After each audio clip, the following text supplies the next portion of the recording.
Okay, we're in section 11.1, and I was going to cover some more of that here. So we're on problem 12, where it says the coin is tossed 3 times. Let H denote heads and T denote tails.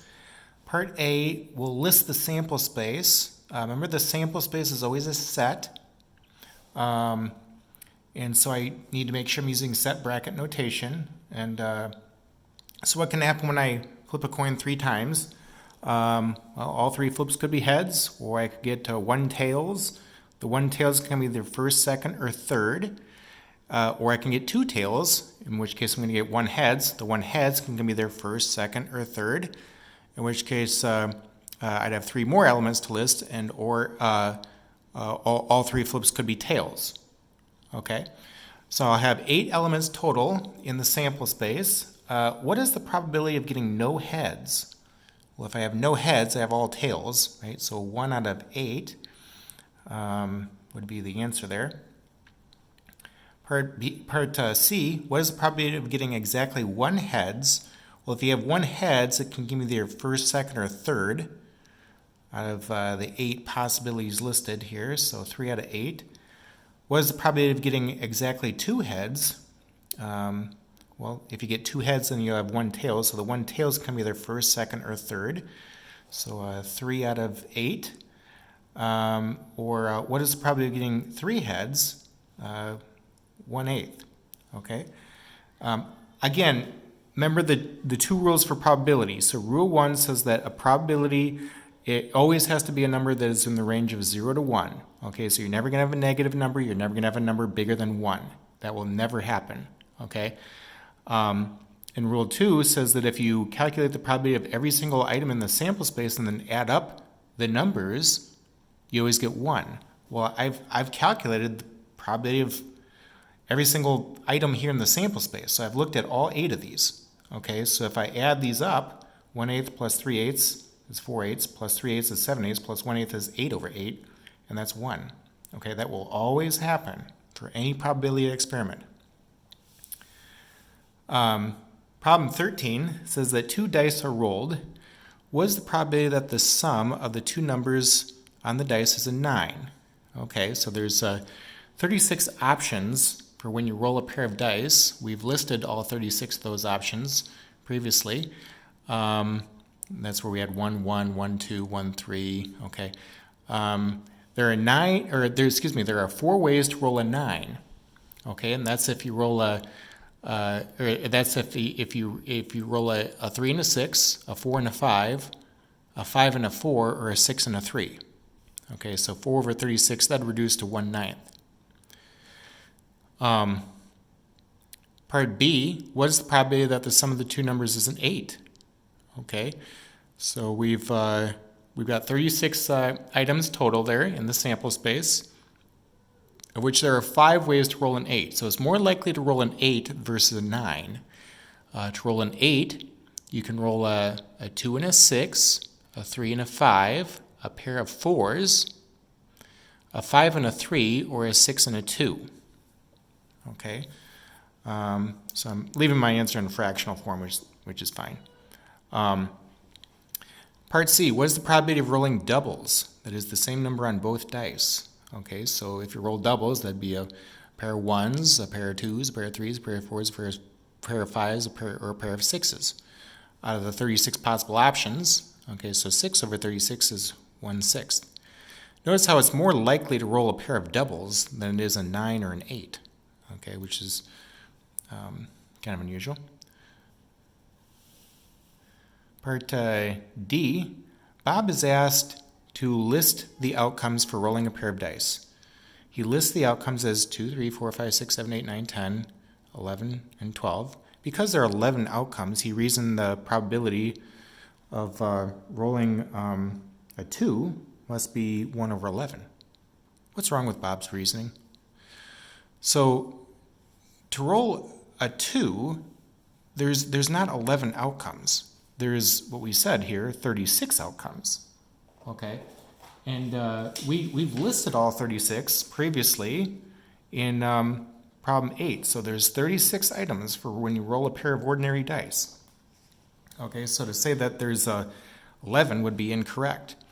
Okay, so it's actually less likely to roll a 2. Okay, it's actually 1 over 36, not 1 over 11. Okay, the outcomes are not equally likely. Okay, in fact, the more you go towards the center, the better the shot is that you're going to have that outcome. So in fact, rolling a 7, there are 6 ways to roll a 7. That is a 1 and a 6, a 2 and a 5, a 3 and a 4, a 4 and a 3, a 5 and a 2, or a 6 and a 1. Okay, and a 7 is, the most likely to happen. And rolling an 8, rolling a 6, rolling a 9, rolling a 5. Okay, those are very likely to occur. But rolling a 2 and rolling a 12, that's pretty unlikely to happen, since you've only got one chance at rolling a 2 or a 12 out of the 36 possible outcomes. Okay. Problem 14. In the game of roulette, a wheel consists of 38 slots numbered 0, 0, 0, 1, 2, 3, etc. up to 36. And to play the game, a metal ball is spun around the wheel and is allowed to fall into one of the numbered slots. Okay, part A, determine the sample space. I guess they kind of told us the sample space. The only thing that we need is to have set bracket notation. Okay, so the sample space is the set containing 0, 0, 0, 1, 2, 3, etc. up to 36. Part B, determine the probability that the metal ball falls into an odd slot. Okay, so you would assume that 0 and 0, 0 are even numbers. Okay, 0 is an even number. Anything divisible by 2, of course, is an even number. So out of the 36 remaining numbers, half are even and half are odd. Okay, so 18 are going to be even and 18 are going to be odd. 18 out of the 38 slots, since I'm including 0 and 0, 0, would be my answer, although this reduces 9 over 19.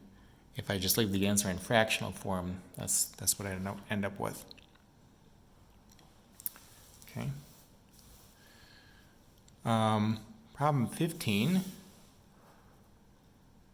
says that the spinner shown below is spun twice in succession to create a 2-digit number. Assume that it is equally probable that the pointer will land on any one of the 4 numbered spaces. If the pointer lands on a borderline, just disregard the spin and spin it again. That way you have a definitive number. Part A, determine the sample space. Okay, the sample space, again, is always a set. Okay, so what if on the first spin, you spin a 1, okay? Then on the second spin, you can spin a 1, a 2, a 3, or a 4, in which case you'd have the numbers 11, 12, 13, or 14. What if you spin a 2 on the first try? Okay, then on the second spin, you can spin a 1, a 2, a 3, or 4, in which case these would be the four numbers that you'd have on the so what if you spin a 3 on the first try? Okay, then you can spin a 1, a 2, a 3, or 4 on the second try. What if you spin a 4 on the first try? Then you can spin a 1, a 2, a 3, or 4 on the second try. Okay. By the way, just a note here, you don't need parentheses. Okay, like we did in the dice rolling problem.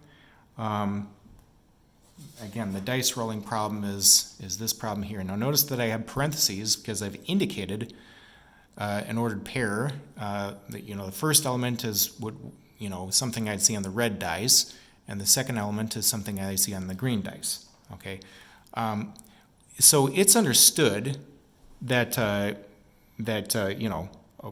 like if I roll a 1 first, I didn't get a 1 second. Okay, in which case the number would be 11, 12, 13, or 14. Okay, so I guess the point of that is to say that sometimes it makes sense to use ordered pair notation, and sometimes it doesn't. Okay, like you wouldn't write your 11 like this, would you? No, nobody writes an 11 like that. Okay, so just be careful about that. Part B, What's the probability that the resulting number is 23? Okay, well 23 is the number listed here. There's 16 possibilities, so 1 out of 16 would be the answer. Part C, what is the probability of rolling a number that is greater than or equal to 23? Okay, so if I'm greater than or equal to 23, then let's see, 1, 2, 3, 4, 5, 6, 7, 8, 9, 10. There's 10 numbers that are greater than or equal to 23 out of the 16 total. 10 over 16 reduces to 5/8, which would be the answer. Okay. Problem 16. If a family has 4 children, find the probability that 2 are boys and 2 are girls. Assume that boys and girls are equally likely. Okay, for this problem, I'm going to let B be boy and G be girl. That way I don't need to write out the words each time. And the sample space, okay, is a set. Okay, one option would be if all 4 children are boys. Okay, another option would be if you have 1 girl and 3 boys. Now the 1 girl can be born either first, second, third, or fourth. Okay, so I'd have to list 4 elements there. Another option is if you have 2 boys and 2 girls. Okay, well the 2 boys can be born first, or the 2 girls can be born first, or you could have a boy born first and third, or a girl born first and third, or boys can be born at the ends, first and fourth, or girls can be born at the ends, first and fourth. Okay, and I think that'd be it for if you had 2 boys and 2 girls. What if you have 1 boy and 3 girls? Okay, well the 1 boy can be born either first, second, third, or fourth, so I'd have 4 more elements to list there. And of course the last option would be if all 4 children were girls. Okay, back to the question there. So find the probability that there are exactly 2 boys and 2 girls in a 4-child family. Well, if I were to count up all these elements that I've listed, there should be 16 elements total. 2 boys and 2 girls. So 1, 2, 3, 4, 5, 6. That's the 6 over 16 reduces to 3/8. So 3/8 would be my answer there. Okay. By the way, sometimes you kind of tend to think of this as 2 boys, 2 girls. That's half. So the answer is 1/2. No, it's not. Okay, if I would have said 1/2, I would have been wrong.